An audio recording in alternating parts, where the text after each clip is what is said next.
আলুর ডালনা। নতুন আলু, ছোটো ছোটো নতুন আলু যেটা সিদ্ধ করে নিছি, সিদ্ধ করে পাগল ছুলানোর পরে অর্ধেক করে নিছি। আর যেগুলো ছোট এগুলো আস্তাই আছে। এই বাড়িটিতে সাদা তেল দিয়ে ভাজা নি দিতেছি, সাদা তেল, হলুদ দিতেছি। একদম নিরামিষ ডালনা।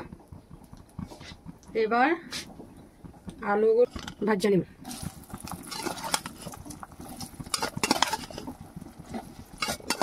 দিয়ে মিশাই নিতেছি। এটা এদিকে ভাজা ভাজা হোক, মোটামুটি ভাজা, সেই রকম ভাজা না। আর সেই ফাঁকে আমি ওইদিকে এটার জন্য মশলাটা তৈরি করে নিতেছি। এখানে জিরা, পরিমাণ মতো জিরা, পরিমাণ মতো ধন্না, অল্প আদা, এতটুকু এটার মধ্যে।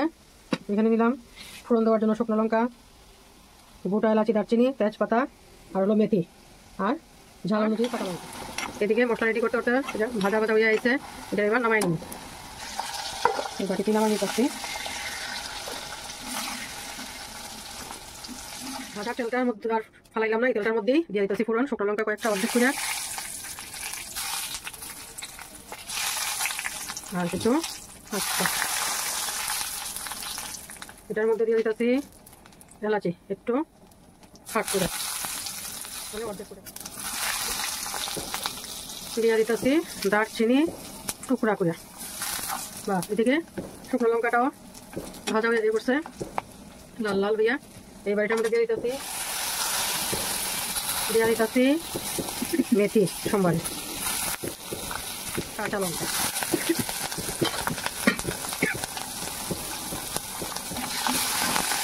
দিতেছি মশলা, পরিমাণ মতো লবণ,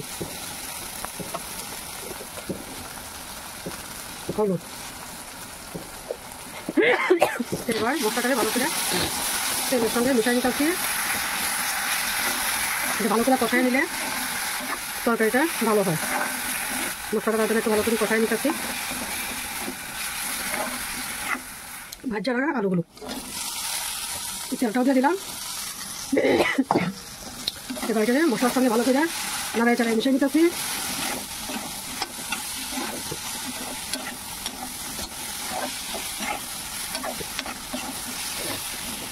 ভালো করে মিশানো হয়ে গেল মশলাটা। মশলাটা ভাজা ভাজা হয়ে গেছে। আলুটা আগে ভাজা জাল লেগে বেশিক্ষণ সময় নিল না। এই বাড়িটার মধ্যে মশলা বাটিতে করি, মশলাটা ধুইয়া ঝোল দিয়ে